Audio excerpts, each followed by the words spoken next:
Hi friends, வணக்கம் and welcome back to our channel. நம்ம இன்னைக்கு இந்த வீடியோவில் 12th ஸ்டாண்டர்ட் மேக்ஸ் சாப்டர் 1ஓட இம்பார்ட்டன்ட் ஃபார்முலாஸ் இம்பார்ட்டன்ட் கொஸ்டின்ஸ் என்ன அப்படின்னு பார்க்கலாம். ஒவ்வொரு சாப்டருக்காக நான் தனித்தனி வீடியோஸ் போடுறேன். ஓகேவா, முடிஞ்ச அளவுக்கு எல்லாமே கவர் பண்ணுற மாதிரி பார்க்குறேன். ஃபஸ்ட்டு என்ன அப்படின்னா, இதில் வந்து ஏ இன்வர்ஸ் அட்ஜாயிண்ட் ஏ அப்படின்னா என்ன அப்படின்னு நீங்கள் பார்த்துக்கணும்.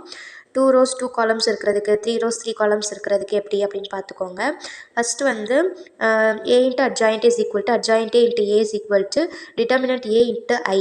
இது வந்து எப்படி கண்டுபிடிக்கணும், எப்படி ப்ரூவ் பண்ணணும் அப்படிங்கிற இது நல்லா பார்த்துக்கோங்க. ஃபஸ்ட்டு எக்ஸாம்பிளே அதுதான் இருக்குது. ஓகேவா, நெக்ஸ்ட்டு என்ன அப்படின்னா, AB is equal to BA is equal to I n I. ஓகேவா, என் வந்து 2 rows 2 columns-ஆகவும் இருக்கலாம், 3 rows 3 columns-ஆகவும் இருக்கலாம். ஓகேவா, நெக்ஸ்ட் வந்து என்ன அப்படின்னா, A inverse equal to A inverse A equal to I. ஓகேவா, இது வந்து ஒன்று. நெக்ஸ்ட் வந்து இதில் வந்து முக்கியமாக என்ன அப்படின்னா, ஏ இன்வர்ஸ் இருக்கு இல்லையா, இன்வர்ஸ் வந்து கண்டுபிடிக்கிறதுக்கு எப்போவுமே இம்பார்ட்டண்ட் என்ன அப்படின்னா, டிட்டர்மினன்ட் ஏ வந்து நாட் ஈக்குவல் டு 0வாக இருக்கணும். அப்போது தான் இது வந்து நமக்கு வந்து கம்ப்ளீட் ஆனால் தான் நம்ம வந்து இதை வந்து கண்டுபிடிக்க முடியும். ஓகேவா, நெக்ஸ்ட் என்ன அப்படின்னா, இங்கே பாருங்கள் ஃபார்முலா கொடுத்துருக்காங்க பாருங்கள். A inverse equal to 1 by determinant A into adjoint A. இது எப்படின்னா, ஃபஸ்ட்டு அட்ஜாயிண்ட் ஏ தனியாக கண்டுபிடிக்கணும், அப்புறம் டிட்டர்மினன்ட் ஏ தனியாக கண்டுபிடிக்கணும். அதுக்கப்புறமா இந்த ரெண்டு ஃபார்முலா, இந்த ரெண்டையும் இந்த ஃபார்முலாவில் அப்ளை பண்ணி ஆன்சர் கண்டுபிடிக்கணும். அவ்வளோதான், சிம்பிள். நெக்ஸ்ட்டு இதே தான் எக்ஸாம்பிள் 1.2 1.3 அதே தான். நெக்ஸ்ட்டு அப்படியே வந்தோன்னா, லா ஆஃப் டபுள் இன்வர்ஸ் பார்த்திங்களா, இதெல்லாம் நம்ம வந்து புரிஞ்சிக்கிறதுக்காக கொடுத்துருக்காங்க. ரொம்ப ரொம்ப ரொம்ப ரொம்ப இம்பார்ட்டண்ட் என்ன அப்படின்னா, இந்த ஃபார்முலா கண்டிப்பாக ஒரு ஏ இன்வர்ஸ் கண்டுபிடிக்கிறது, அப்புறமா இந்த ஃபார்முலா வச்சு கண்டுபிடிக்கிற மாதிரி ஒரு கொஸ்டின், இல்லைனா இந்த கொஸ்டின் வச்சு கண்டுபிடிக்கிற மாதிரி ஒரு 2, அப்படி இல்லைனா ஒரு 3 மார்க் வந்து கன்ஃபார்ம் கேட்பாங்க. நான் சொல்கிறேன், இதில் வந்து 2 மார்க் 3 மார்க் வந்து இதில் ஒன்று வந்துடும். நெக்ஸ்ட்டு 5 மார்க் வந்து ஒரு பின்னாடி வரும் பாருங்கள், சொல்கிறேன். கிராம்ஸ் ரூலு இந்த மாதிரி வரும் பாருங்கள், காஷியன் இந்த மாதிரிலாம் வரும் இல்லையா, அதெல்லாம் நான் சொல்கிறேன் பின்னாடி வரும்போது. அதெல்லாம் கண்டிப்பாக பார்த்துக்கோங்க, ரொம்ப ரொம்ப இம்பார்ட்டண்ட்டு. எழுதி பார்த்துக்கோங்க. ஓகேவா, நல்லா ப்ராக்டிஸ் பண்ணுங்கள். ப்ராக்டிஸ் பண்ண உங்களுக்கு வந்து மார்க் இம்ப்ரூவ்மெண்ட் நல்லாவே தெரியும். ஓகேவா, நெக்ஸ்ட்டு இதில் வந்து அதே மாதிரி தான் அந்த ஃபார்முலாவுக்கு கீழே நம்மளுக்கு என்னென்ன ப்ராப்ளம் இருக்கோ அது எல்லாமே கொடுத்துருப்பாங்க. ஓகேவா, நெக்ஸ்ட் வந்து இஃப் ஏ இஸ் வந்து சிமெட்ரிக் அப்படின்னா அட்ஜாயிண்ட் ஏ வந்து ஆல்சோ சிமெட்ரிக் அப்படின்னு சொல்லி ப்ரூவ் பண்ண சொல்லியிருக்காங்க. இந்த மாதிரி ப்ரூவ் பண்ணுறது வந்து ரொம்ப ஈஸியாக ப்ரூவ் பண்ணிடலாம். அதில் வந்து ஈஸியாக நமக்கு மார்க் கிடைக்கும். ஓகேவா, அதனால் பார்த்துக்கோங்க. நெக்ஸ்ட் வந்து அட்ஜாயிண்ட் ஏபி அப்படின்னா அட்ஜாயிண்ட் ஏ அட்ஜாயிண்ட் பி, இந்த மாதிரி ரொம்ப ஈஸி தான், பார்த்துக்கோங்க. ஓகேவா, நெக்ஸ்ட்டு இங்கே பாருங்கள், ரொம்ப ஈஸி. இந்த வெரிஃபை த ப்ராப்பர்ட்டி அப்படின்னு கொடுத்து அவங்களே ஆன்சரும் கொடுத்துருவாங்க, அவங்களே கொஸ்டினும் கொடுத்துருவாங்க. இந்த மாதிரி வந்து மோஸ்ட்லி 5 மார்க்குக்கு கேட்பாங்க. விட்டுறாதீங்க, ரொம்ப ரொம்ப இம்பார்ட்டன்ட், நல்லா பார்த்துக்கோங்க. ஓகேவா, ஏன் அப்படின்னா, நமக்கு ஏதாவது அங்கங்கே வரலனாலும் நமக்கு ஆன்சரும் தெரிஞ்சிச்சு, கொஸ்டினும் தெரிஞ்சிச்சு. நமக்கு லாஸ்ட்டில் ஹென்ஸ் இட் இஸ் ப்ரூவ்டு அப்படின்னு தமிழ் மீடியம்னா நிரூபிக்கப்பட்டது, இந்த இது எழுதி நிரூபிக்கப்பட்டது அப்படின்னு எழுதினாலே போதும்.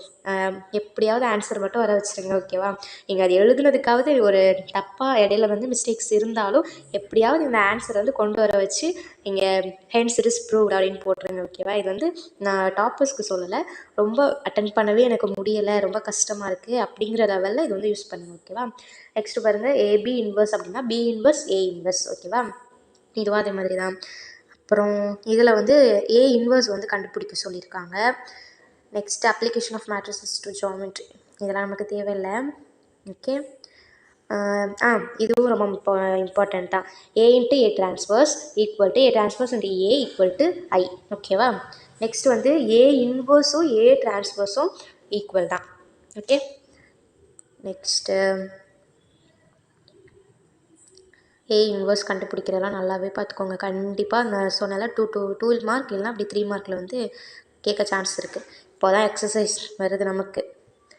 எக்ஸசைஸ் நம்பர் 1.1 இதில் வந்து எல்லாமே மோஸ்ட்லி பார்த்துக்கோங்க. ஓகேவா, ஃபஸ்ட்டு சாப்டர் வந்து நல்லா பார்த்துக்கோங்க, எதுவுமே விட்டுறாதீங்க. நெக்ஸ்ட்டு வந்து என்ன அப்படின்னா, இந்த ஒரு 1.2 எக்ஸசைஸில் வந்து ரொம்பவே எல்லோரும் கொஞ்சம் கஷ்டப்படுறாங்க. இது வந்து எவ்வளோ ஈஸினா, நம்ம ஃபஸ்ட் ஸ்டாண்டர்டில் படித்தோம் இல்லையா, அடிஷன், சப்ட்ராக்ஷன், மல்டிப்ளிகேஷன், டிவிஷன் இதுதான் நம்ம அப்ளை பண்ணுற மாதிரி இருக்கும். அவ்வளோ ஈஸி.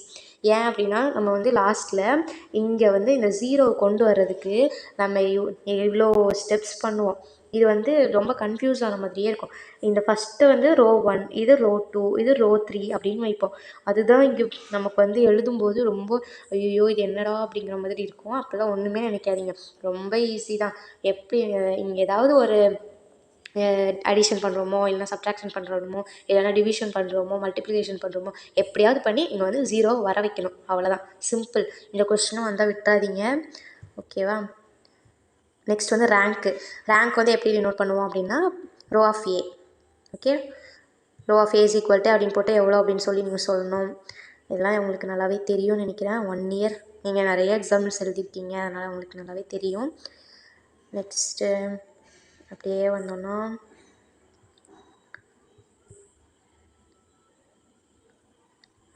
எக்ஸசைஸ் 1.2. அதுக்கு முன்னாடி இருக்கிற எக்ஸாம்பிள்ஸ் எல்லாமே பார்த்துக்கோங்க. இதெல்லாம் உங்களுக்கு பார்க்குறதுக்கு இவ்வளோ ஸ்டெப்ஸ் இருக்கும்போது நீங்கள் கண்டிப்பாக உங்களுக்கு தோணும், இவ்வளோ பெருசாக இருக்கே அப்படின்னு சொல்லி. அப்போல்லாம் நினைக்காதீங்க, ரொம்ப ரொம்ப ஈஸி தான், ஓகேவா? நல்லா போட்டு பாருங்கள். அதுக்குன்னு என்னக்கா 3 நாள் தான் லீவ் கொடுத்துருக்காங்க, போட்டு பார்க்க சொல்கிறீங்க அப்படிலாம் நினைக்காதீங்க. ஒன்றும் பிரச்சனை இல்லை. ஒவ்வொரு எக்ஸாம்பிளுக்கு ஒவ்வொரு சம் அந்த மாதிரி. இப்போ எக்ஸசைஸில் ஒரு சம்மு, எக்ஸாம்பிளில் ஒரு சம்மு அப்படின்னா ஏதாவது ஒரு சம் ஒரு மாடலுக்கு ஒன்று அந்த மாதிரி போட்டு பார்த்துக்கோங்க. ஏன்னா ஃபுல்லாக போட்டு பார்க்குறதுக்கு வந்து நமக்கு டைம் இருக்காது இல்லையா, அதனால். நெக்ஸ்ட்டு காஸ் ஜோர்டன் மெத்தட் நல்லா பார்த்துக்கோங்க, ஓகேவா? இந்த மாதிரி நேமிங்ஸ் இருக்குல்ல, அதெல்லாம் பார்த்துக்கோங்க. அப்புறம் இதில் வந்து ரேங்க்கு தான் கண்டுபிடிக்கணும், இதெல்லாம் ரொம்ப ஈஸி, அதெல்லாம் பார்த்துக்கலாம். நெக்ஸ்ட்டு வந்து இதுக்கப்புறம் தான் நமக்கு வந்து முக்கியமானதே இருக்குது. இதெல்லாம் 5 மார்க்ஸில் தான் நமக்கு ரொம்ப கேட்பாங்க. கன்ஃபார்ம் ஒன்று வரும், என்னென்னா matrix inversion method. Matrix inversion மெத்தடோட ஃபார்முலா இதுதான், ஏஎக்ஸ் ஈக்குவல் டு பி. இந்த எக்ஸை மட்டும் இங்கே வச்சுட்டு இந்த ஏயை வந்து இங்கே கொண்டு வரும்போது X equal to A inverse B அப்படின்னு நமக்கு வரும். இதை தான் இங்கே கொடுத்துருக்காங்க. இதை வச்சு நம்ம எழுத போகிறோம், இதை வச்சு சம் போடணும், அவ்வளோதான். ரொம்ப ஈஸியானது. இது ஆல்ரெடி உங்களுக்கு தெரியும்னு நினைக்கிறேன். நல்லா எக்ஸ்பிளைன் பண்ணேன் அப்படின்னா ரொம்ப லென்த்தாக போகும். இது வந்து நல்லா பார்த்துக்கோங்க. இந்த எக்ஸாம்பிள் இது வந்து இங்கே இருக்க பாருங்கள், இந்த ஃபஸ்ட்டு கொஸ்டின், செகண்ட் கொஸ்டின், இதுக்கு எல்லாமே ஒரு மாடலுக்கு ஒரு சம் பார்த்துக்கோங்க, அதாவது ப்ராக்டிஸ் பண்ணி பார்த்துக்கோங்க, ஓகேவா? மீதி 3, 4, 5 வந்து நல்லாவே ப்ராக்டிஸ் பண்ணிக்கோங்க. நெக்ஸ்ட் வந்து கிராமர் ரூல், இதுவும் அதே மாதிரி தான். இதுவும் ஒரு 5 மார்க்கில் வர்றதுக்கு சான்ஸ் இருக்குது, ஓகேவா? இந்த மாதிரி பெரிய பேராக கொடுத்து கொஸ்டின் கேட்க சான்ஸ் இருக்குது, அதனால் பார்த்துக்கோங்க. நெக்ஸ்ட்டு காஷியன் எலிமினேஷன் நான் சொன்னேன் இல்லையா, காஷியன் எலிமினேஷன்லேயும் பார்த்துக்கோங்க.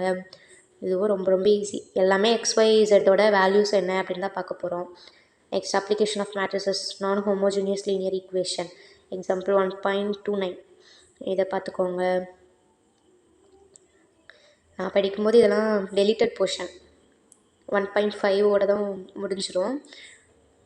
இப்போ வந்து உங்களுக்கு ஃபுல் போர்ஷன் இல்லையா.